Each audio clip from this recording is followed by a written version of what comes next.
एक दिन ऐसा आया कि हम सब पर क़यामत बरपा हो गई। हमें एक कॉल आई तो आगे से एक बंदे ने कहा कि मेरे वालिद साहब का एक्सीडेंट हो गया। तो उन्होंने लाहौर जब बुलाया तो उन्होंने बोला था हम सपोर्ट करेंगे, लेकिन इधर आके भी वही बात हुई, मामा को तंज दिए गए। मैं निकली भाई, मैंने जॉब तलाश की, मैंने कॉलेज छोड़ दिया। जब मैंने जॉब तलाश की तो मुझे एक सेलिंग प्रोडक्ट, जैसे आप जानते होंगे घरों में प्रोडक्ट सेल करते हैं, मुझे वैसे एक जॉब मिली। तो मैं उसी वजह से परेशान थी कि मैं अम्मी का इलाज करवाऊँ, बहन का खर्चा उठाऊँ स्कूल का, या घर चलाऊँ। वो सारी जिम्मेदारी मेरे ऊपर आ गई। अस्सलाम वालेकुम जी। माशरे की बेतहाशा आपने यहाँ पे मुश्किलात देखी होंगी, बहुत सारी कहानियां सुनी होंगी। बहुत से लोगों के साथ आए दिन कोई ना कोई ट्रेजेडी यहाँ पे होती रहती है और हमें देखने को मिलती रहती है। तो यह इनकी जुबानी ही सुनते हैं कि इनके साथ बेसिकली हुआ क्या है। इनके पेरेंट्स से शुरू होने वाली स्टोरी इन तक पहुंची है और ये किन हालात से गुजर रही हैं, इन्हीं की जुबानी सुनते हैं। अस्सलाम वालेकुम। वालेकुम अस्सलाम। अच्छा मैडम, हमें आप बताएं कि आपके साथ क्या हालात गुजरे हैं कि आज आपको मीडिया का सहारा लेना पड़ा है, पब्लिक के साथ रिक्वेस्ट करनी पड़ी है, लोगों के सामने आना पड़ा है आपको। क्या मसाइल, क्या आपके साथ बेसिकली हुआ क्या है? असल में मेरे अम्मी अबू ने की थी लव मैरिज, और लव मैरिज के खिलाफ थी हमारी फैमिली। तो जब उन्होंने फिर भागकर शादी कर ली, जब उन्होंने भागकर शादी की तो मेरे अबू रावलपिंडी अम्मी को ले गए। सही। वहाँ जाकर मेरे अबू ने कुरियर की जॉब की। हमारे हालात बहुत अच्छे थे। मैं कॉलेज जा रही थी, कॉलेज के बाद मैं प्री मेडिकल कर रही थी। मेरी एक छोटी सिस्टर है, वो स्कूल जा रही है। कितने बहन भाई आप? एक छोटी सिस्टर और एक मैं। आप दो बहन भाई हैं, ठीक हो गया। तो मेरी छोटी सिस्टर स्कूल जा रही थी तो अचानक एक दिन ऐसा वाकया आया कि यानी कि 17-18 साल माशाल्लाह आपकी एज होगी और यहाँ तक आपके वालिद साहब आपको बहुत अच्छा सरवाइव करवा रहे थे। बकौल आपके अपने घर के हालात ही बहुत अच्छे थे। आपके अम्मी अबू दोनों खुशहाल लाइफ गुजार रहे थे, हैप्पी लाइफ थी जी इनकी, लव मैरिज होने के साथ साथ। जी आप आगे बताएं क्या हुआ फिर? एक दिन ऐसा आया कि हम सब पर क़यामत बरपा हो गई। हमें एक कॉल आई तो आगे से एक बंदे ने कहा कि मेरे वालिद साहब का एक्सीडेंट हो गया। तो मैंने जब ये खबर सुनी तो बर्दाश्त नहीं कर पाई। फोन आपने रिसीव किया था? जी। तो जब मैंने ये खबर, मतलब वही एक सरबराह थे हमारे, वही एक सहारा थे, तो बस ये खबर हमारे लिए बहुत खौफनाक थी।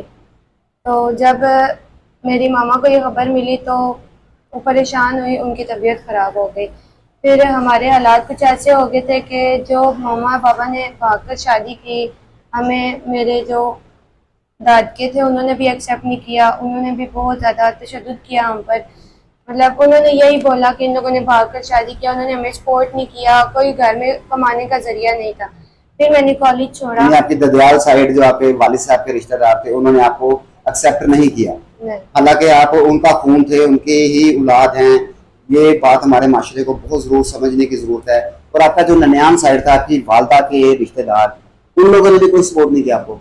उन लोगों ने हम रावलपिंडी रहते थे। फादर की डेथ के बाद हम 2 साल रावलपिंडी रहे हैं। सही। फिर जब हम लाहौर, हमें ननिहाल ने लाहौर बुलाया था। सही सही। तो उन्होंने लाहौर जब बुलाया तो उन्होंने बोला था हम सपोर्ट करेंगे, लेकिन इधर आके भी वही बात हुई, मामा को तंज दिए गए, तो किसी ने सपोर्ट। अच्छा, हम वहीं से शुरू करते हैं जी कि आपने जब वालिद साहब की डेथ हुई तो आपने कॉलेज छोड़ा, फिर उसके बाद आपने घर को कैसे संभाला? आप ही घर की बड़ी थी?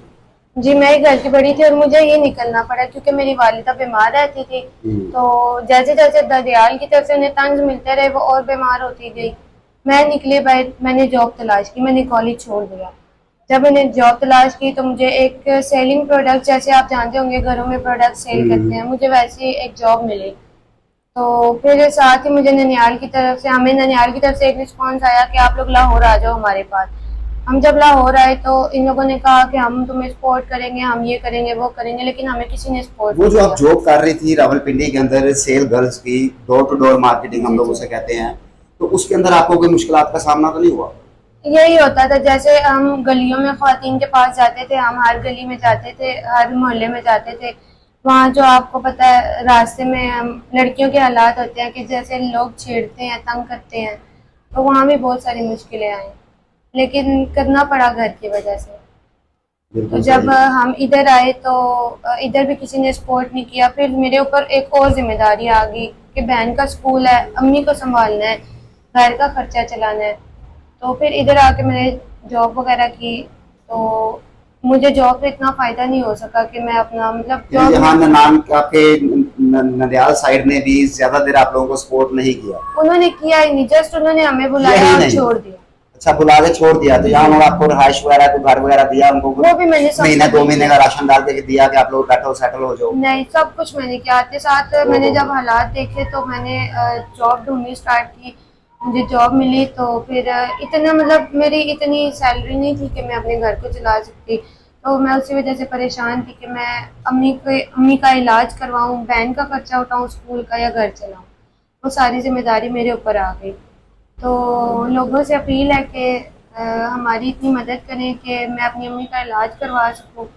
अब आप जॉब कहाँ कर रही हैं? अब आपका गुजर बसर किस तरीके से हो रहा है? अब मैं यही मीडिया पर इसीलिए आई हूँ कि मैं कहना चाहती हूँ कि मुझे एक अच्छे हमसफ़र की ज़रूरत है जो मेरी अम्मी को संभाले अपनी अम्मी की तरह। कितना पढ़ी हुई हैं आप? मैंने मैट्रिक किया हुआ है। मैट्रिक किया हुआ है मैट्रिक के आपने? बाद मैं प्री मेडिकल कर रही थी, लेकिन मैंने कॉलेज छोड़ दिया। प्री मेडिकल कर रही थी, माशाल्लाह जी। अल्लाह ताला आपकी दुआ जल्दी कबूल करे। अभी आपकी बहुत छोटी उम्र है। अच्छा जी, अगर आपको हमारे चैनल के तवज्जुह से कोई ऐसा नेक दिल फैमिली मिल जाती है, कोई ऐसा शख्स रहमदिल शख्स मिल जाता है जो कि बाइज्जत तरीके से हलाल तरीके से आपसे निकाह करना चाहे और आपकी फैमिली को सपोर्ट भी करना चाहे, तो क्या आया आपके लिए काबिल कबूल है? आपके पेरेंट्स को या आपके जो नंदियाल और ददियाल साइड है उनमें से किसी को कोई इतराज़ तो नहीं होगा? नहीं, अभी मैं मीडिया पर आई इसलिए हूँ कि मुझे ऐसा एक हमसफ़र मिले जो मेरी अम्मी को संभाले, मेरी बहन को सपोर्ट करे, मुझे सपोर्ट करे, और मेरी अम्मी को अपनी अम्मी समझ के उनका ख्याल रखे। आपकी अम्मी को अपनी अम्मी समझ के ख्याल रखे। यकीनन एक इस्लामी फरीज़ा भी है जी। हम पुरजोश अपील करेंगे अपने देखने वाले हजरात के साथ कि अगर कोई ऐसा नेक शख्स जो कि इस बच्ची और इसकी फैमिली को, सिर्फ फैमिली के 3 लोग हैं, एक बच्ची की वालदा हैं, एक वो खुद हैं और एक इनकी छोटी बहन है, जो कि वो किस क्लास में पढ़ती है? अभी वो 8th क्लास में। 8 क्लास में पढ़ती है, 9-10 साल की होगी, जो कि इस फैमिली को सपोर्ट कर सके जी। हमें ऐसे ही किसी नेक शख्स की तलाश है।